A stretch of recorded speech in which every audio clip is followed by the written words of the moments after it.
할렐루야. 3월 9일 주일 예배를 하나님 앞에 올려드리겠습니다. 하나님 감사합니다. 주의 영광을 나타내시고 저희들에게 성령 충만함으로 허락하여 주옵소서. 예수님의 이름으로 기도드립니다. 아멘. 찬송가 34장 드리겠습니다. 근데 여기 또 다르네요.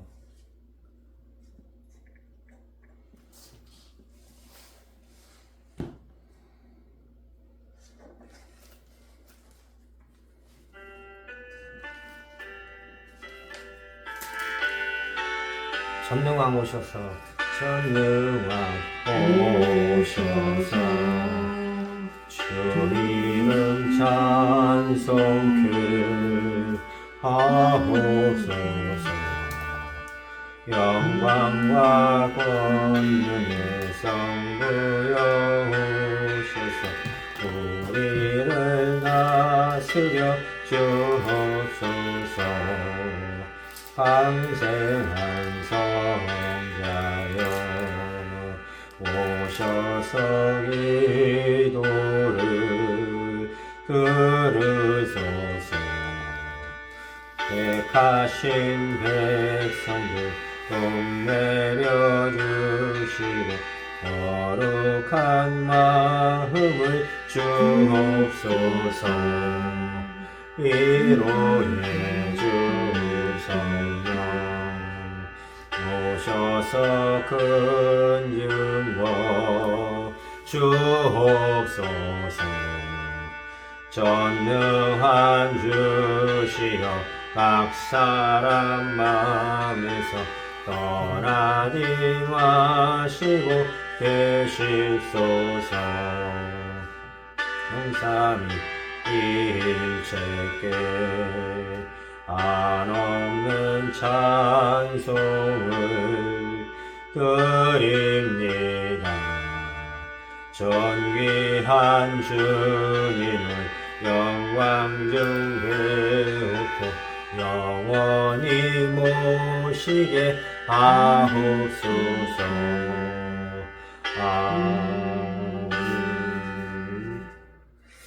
오늘 말씀은 레위기 27장 30절의 말씀을 통해서 하나님의 은혜를 나눠보도록 하겠습니다. 레위기 20장 30절 말씀. 그리고 그 땅의 10분의 1 곧 그 땅의 곡식이나 나무의 열매는 그 10분의 1은 여호와의 것이니 여호와의 성물이라. 오늘 제목은 율법 제도를 넘어 사랑의 실천으로 해서 율법 제도를 넘어 사랑으로라는 어떤 그 기독교적인 어떤 제목을 가지고 말씀을 나누도록 하겠습니다. 오늘은 11조에 대해서 잠시 말씀을 나눠보고자 하는데 11조는 신앙의 중요한 전통 중에 하나예요. 하지만 오늘날 많은 교회에서 11조가 단순히 의무로만 강조되거나 이렇게 사용되는 경우가 많이 있습니다. 물질적 복을 받기 위한 거래처럼 이해되는 경우가 있는데 그건 아니라는 것이죠. 성경을 깊이 들여다보면 11조는 하나님께 바치는 돈이 아니고 본래 11조는 공동체를 돌아보고 약자를 품고 하나님 앞에 감사하는 마음을 표현하는 거룩한 행위였어요. 율법의 틀에 가두지 말고 복음의 정신으로 다시 바라봐야 합니다. 보는 그 시각을 바꾸라는 거죠. 우리는 11조 통해서 무엇을 배워야 하며 어떻게 실천해야 하는가. 본래 11조 의도와 성경적 배경이 있는데 첫째로는 하나님께 드리는 감사와 이웃을 향한 사랑이 있는데 구약에서 11조는 단순한 헌금이 아니라 하나님께 감사하는 공동체, 교회 공동체를 돌보고 세상에 믿지 않는 그런 사람들을 돌보는 중요한 제도로서 이렇게 쓰여졌었어요. 그래서 레위기 17장 30절에 땅의 10분의 1은 여호와의 것이니 하나님이 주신 것에 대한 감사의 표현을 하라는 뜻으로 주신 거예요. 신명기 14장 28절부터 29절에는 셋째 끝에 그 소산의 11조를 다 내어 고와 가부를 부르고 객을 불러서 배불리 먹여라 이런 말씀이 있어요. 그러니까 11조는 약자를 위한 실천이어야 한다는 거죠.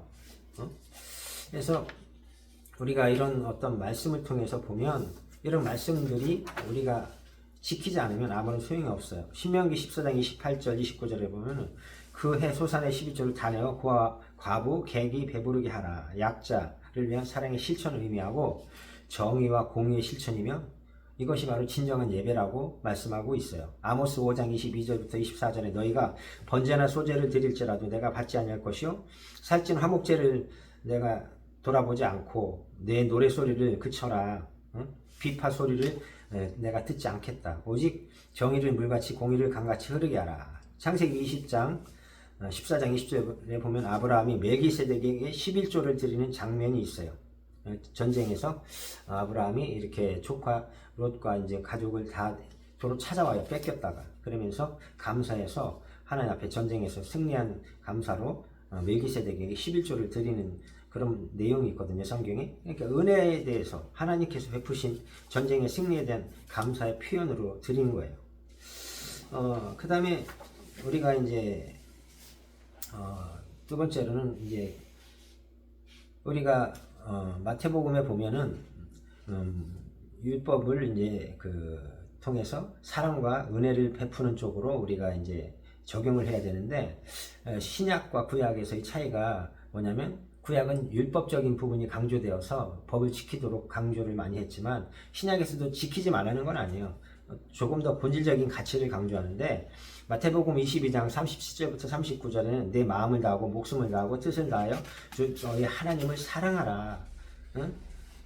내 이웃을 내 자신같이 사랑하라. 그러니까 사랑의 실천을 하라는 거예요. 응? 예수님이 이렇게 강조한 거는 사랑을 실천하라. 응?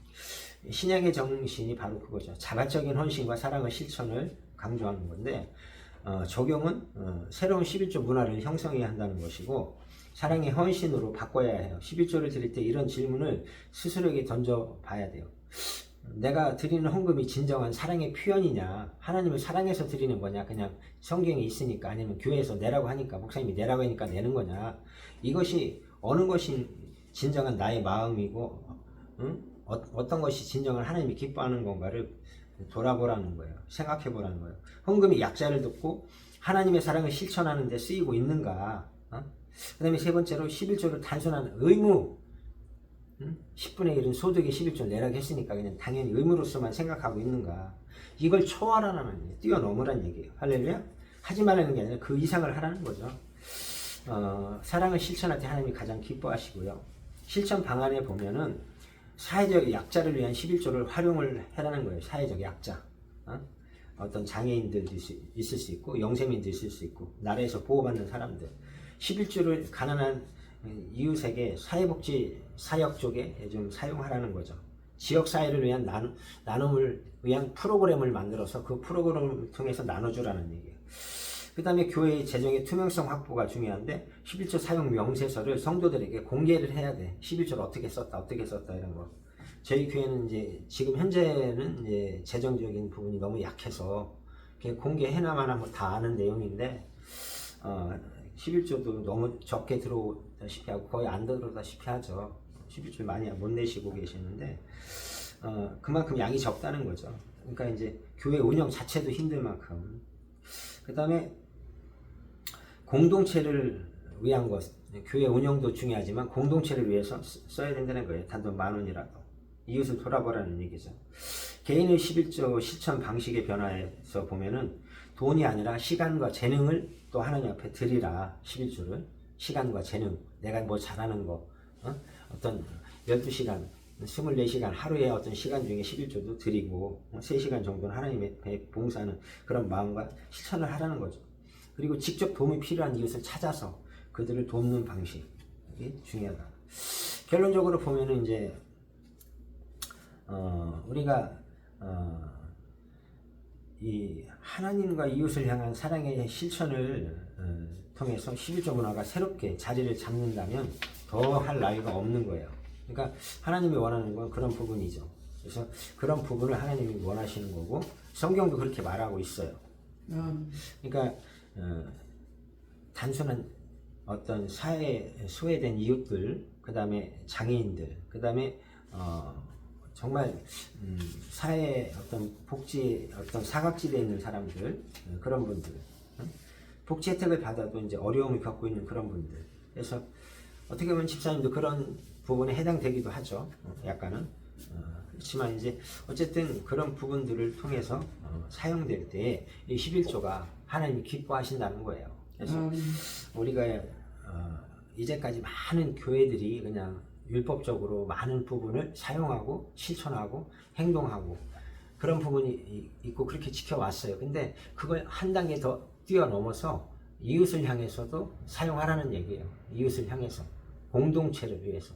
그래서 교회 들어온 사람, 교인뿐만이 아니라 교회 밖에 교회를 아직 안 오는 사람들 위해서도 그것을 쓸 수 있도록 해라는 거예요. 성경은. 그러니까 원래 11조가 이렇게 정상적으로 교회가 운영을 되기 위해서는 성도들이 소득의 11조를 내면 교회 운영이 그렇게 어렵진 않아요. 근데 이제 교회마다 어쨌든 그 사용 용처가 명확하게 드러나야 하고요. 저희 교회도 이제 좀 투명하게 이렇게 뭐 다 보이게 이렇게 그런 상황인데 보이는 상황인데 어쨌든 이런 부분들이 또 하나님이 기뻐하는 부분이 있으니까 성경도 그렇게 말하고 있거든요. 우리는 그런 부분을 통해서 하나님께 영광을 돌려야 될 줄로 믿습니다. 아멘. 할렐루야. 네.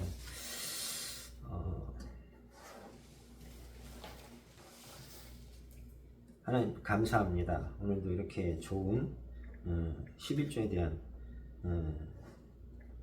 은혜로운 말씀을 주셔서 하나님께 영광 돌리시도록 허락해 주시니 감사를 드립니다. 하나님 저희들의 개인 성도들 한 분 한 분의 가정, 또 직장, 사업장을 통해서 하나님 영광을 받으시고 경제적으로 윤택한 삶을 살 수 있도록 복을 내려 주옵소서. 예수님의 이름으로 기도드립니다. 아멘.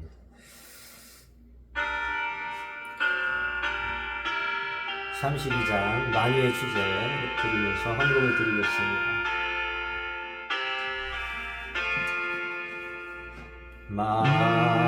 만유의 주제 존귀하신 예수 사람이 되신 하나님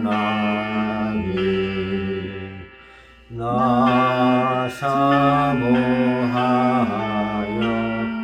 영원히 섬기 내 영광 되신 주로다. 화려한 동산 무성한 저수로 다 아름답고 묘하나 순결한 예수 더 아름다워 온 같은 기쁨 주시네. 광명한 해와 명랑한 저 달빛 수많은 별들 빛나니 주 예수 빛은 더 찬란하여 비교할 수 없도다. 아멘. 오늘은 성도들이 아픈 분도 있고 직장일로 해서 모든 분들도 있습니다. 우리가 이해를 해야 됩니다. 그런 분들을. 그리고 그걸 통해서 또 하나님 앞에 기도할 제목입니다. 기도하겠습니다. 하나님 헌금을 통해서 영광을 받으시고 하나님 나라 확정에 사용하여 주옵소서. 이제는 주 예수 그리스도의 은혜와 아버지 하나님의 극진하신 사랑하심과 성령의 도우시고 인도하심이 함께하심이 이제로부터 영원토록 함께 있을지어다. 아멘.